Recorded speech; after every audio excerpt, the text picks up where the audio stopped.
Why do some people perform countless good deeds but still feel empty, lost, or stuck? And why do others, without seeking recognition, seem to radiate peace, clarity, and resilience? Welcome back to the channel.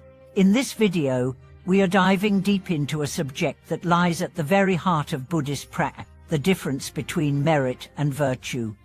You might have heard these terms used in chants, teachings, or Dharma talks, but what do they truly mean? And why is it so essential to understand the difference if we want to walk the path sincerely and effectively? In Buddhist texts, the terms merit and virtue are often translated from the concepts of a merit and virtue or spiritual attainment. At first glance, they seem interchangeable. After all, both are good, both are encouraged, both are cultivated through wholesome actions. But when we examine them more closely, a powerful distinction emerges, one that has profound implications for how we live, practice, and grow. Let's begin with merit. Merit is often accumulated through acts of generosity, kindness, and service. When you donate to a temple, care for others, feed the hungry, or rescue animals, you generate merit. It creates positive karmic momentum. It shapes favorable conditions in your current and future lives. Merit is visible, measurable, and often tied to intention and effort. Now consider virtue. Virtue is different. It arises not only from what you do but from who you become. Virtue is the quiet strength of a mind that is clear, stable, and awake. It is not earned, it is realized. You don't accumulate virtue the way you do merit.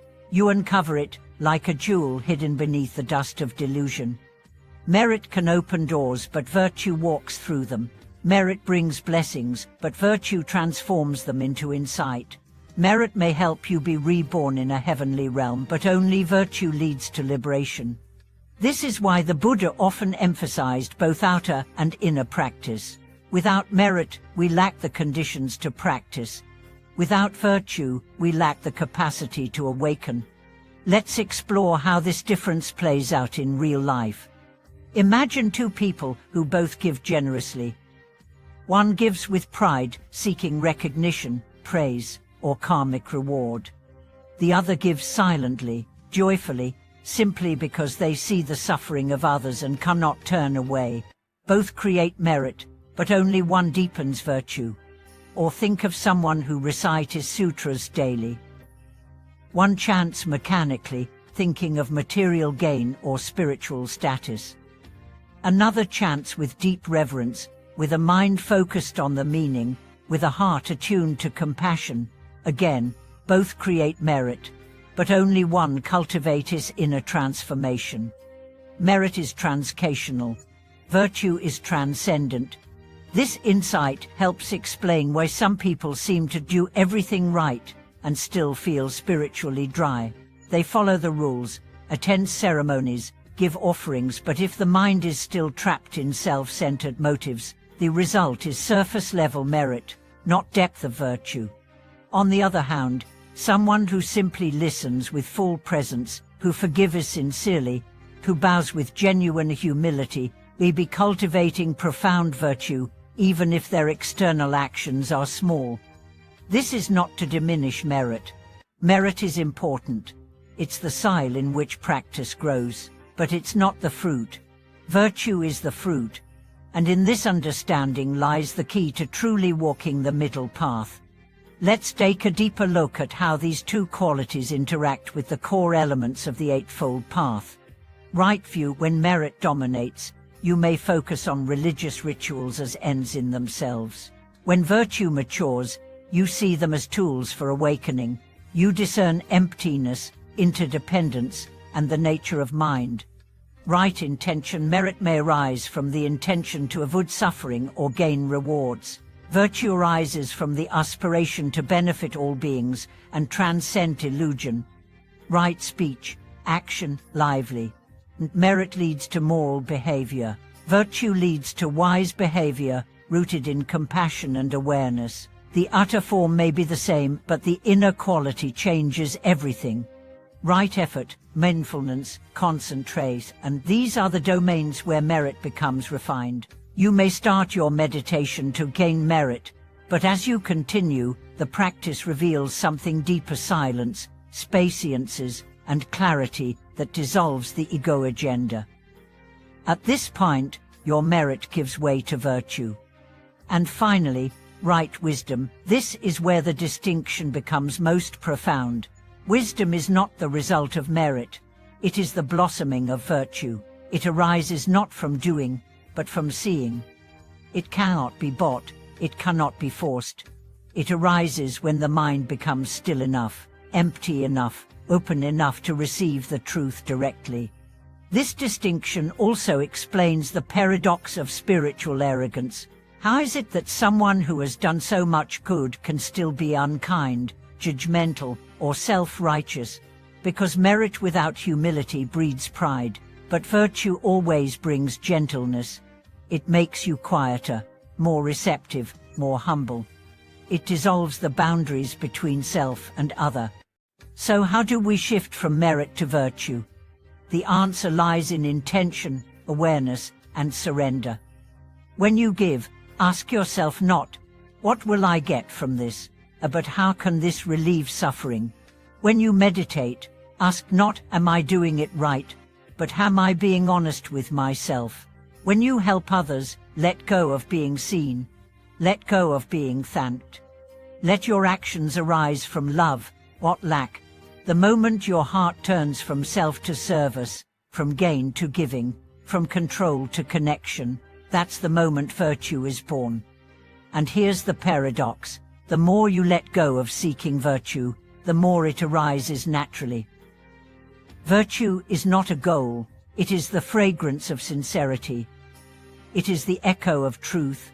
It follows you quietly when you stop chasing results and start embodying presence. Let's ground this in some real-world examples. A man spends decades giving to temples, yet he remains short-tempered and controlling with his family. His merit is vast, but his virtue is thin. The moment he begins to see his anger, to soften his voice, to apologize without defensiveness, that's when virtue begins. A woman attends every Dharma talk, memorizes scriptures, but looks down on others who she thinks are less spiritual.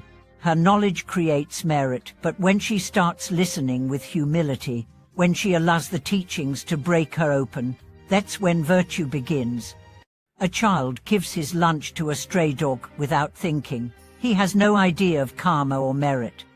He simply sees a hungry being and responds. That moment is pure virtue, untainted, spontaneous, real. These examples remind us you don't need grand gestures to cultivate virtue. You need presence. You need honesty. You need heart. So as you reflect on your path, ask yourself, where am I operating from merit? Where am I truly touching virtue? What would it look like to let go of performance and sink into presence? And above all, remember, merit sustains the journey, but virtue transforms the traveler. To truly understand the difference between merit and virtue, we must step out of the realm of theory and into the domain of lived experience. Let's pause and ask, why do we perform good deeds? What is our inner climate while doing so? Are we reaching outward for validation or inward for transformation? This inquiry alone opens the doorway to a radical shift in how we walk the spiritual path. When merit becomes the focus, our spiritual journey can start to resemble a transaction. We might think, if I do this, I'll be rewarded. If I don't, I'll suffer consequences. This merit-based mindset can be useful at the beginning stages of practice. It helps shape behavior, provides motivation, and creates a moral framework. But left unchecked, it also risks becoming mechanical and self-serving. Virtue, on the other hand, demands vulnerability. It requires that we look beyond results and into the mirror of intention. It asks us to peel back our ego's need for affirmation and touch the raw sincerity of our aspiration. Virtue is not about being perfect, it's about being real. Let's imagine two practitioners. Both are active in their communities, generous with their time, devout in their practice, but one seeks recognition, keeps score, measures others. The other serves quietly, expects nothing, forgives easily. Their outer lives may look similar, but their inner worlds are fundamentally different. One builds a tower of merit, the other walks the path of virtue. This isn't about judgment. It's about awareness. It's about discovering what kind of soil we are growing our practice in. Because merit grows on the surface, virtue grows in the soul. And virtue, unlike merit, cannot be claimed. You cannot say, "I have attained virtue." The moment you try to possess it, it vanishes. It's like humility. You cannot wear it like a badge. It reveals itself only in your absence of grasping. Let's now explore what happens when we base our entire life on cultivating virtue. Relationships change. You no longer see others as means to an end. You listen more deeply. You love more freely. You forgive more easily, not because you're supposed to, but because you've tasted the peace that comes from letting go. Work changes. Your ambition softens into purpose. You start asking, "How can I serve?" rather than "How can I win?" You bring presence into every task, even the mundane. You stop chasing titles and start embodying integrity. Suffering changes. You no longer interpret pain as punishment. You meet it as teacher. You stop resisting hardship and begin using it as a forge for wisdom. Every difficulty becomes a gate, not a barrier to deeper awakening. The great paradox is that as you walk this path, the distinction between inner and outer begins to dissolve. You begin to see that the world is your mirror, that every encounter is a chance to grow in virtue, that every moment, pleasant or painful, is ripe with the opportunity to practice. And this changes your relationship to practice itself. You stop practicing to become better. You start practicing to become more whole, more honest, more awake. Even your understanding of time transforms. You stop rushing. You begin to sense the sacred in the ordinary. A sip of tea, a kind glance, the sound of your breath. These become temples. These become teachers. These become proof that virtue is not somewhere else, it's here, now, waiting to be realized in your next breath, your next word, your next act of courage. Let's also talk about how this impacts our communities. In communities focused on merit, there's often competition. People compare offerings, achievements, visibility. Spiritual ego creeps in. Teachings are measured by popularity rather than depth. Leaders are admired for charisma rather than clarity. The community becomes noisy. In communities rooted in virtue, the atmosphere is different. There is stillness, even in activity. There is humility, even in leadership. Teachings are transmitted not just through words, but through presence.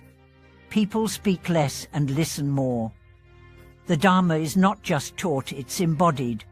This is why ancient texts often emphasize the presence of a virtuous person as a blessing, not because they give elaborate teachings, but because their very being radiates peace. Being around them reminds you of your own potential for clarity.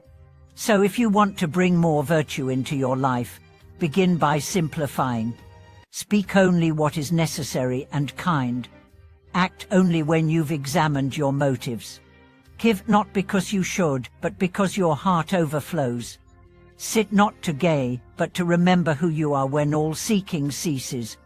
One of the most powerful stories in Buddhism is about a laywoman who reached deep levels of realization simply by offering water to thirsty travelers. When asked how she did it, she replied, "I served with a heart free from expectation. I saw myself in every person. I gave as if I were giving to the Buddha himself." That is the spirit of virtue. It is not found in the complexity of ritual, but in the purity of intent. And here's the most beautiful part. The more you cultivate virtue, the more your environment transforms. not because you force others to change, but because your presence becomes healing. You bring calm to chaotic spaces. You offer refuge to anxious minds. You become a living Dharma, a silent sermon of compassion, patience, and truth. And when merit and virtue combine, when your utter life reflects generosity and your inner life radiates awareness, you become unstoppable.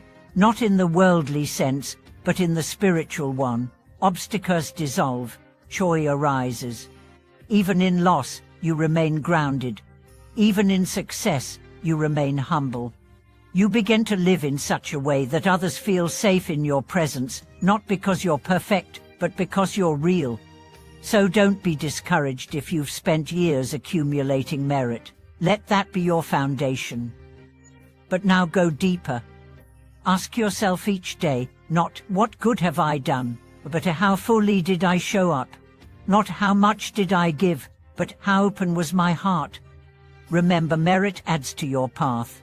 Virtue becomes your path.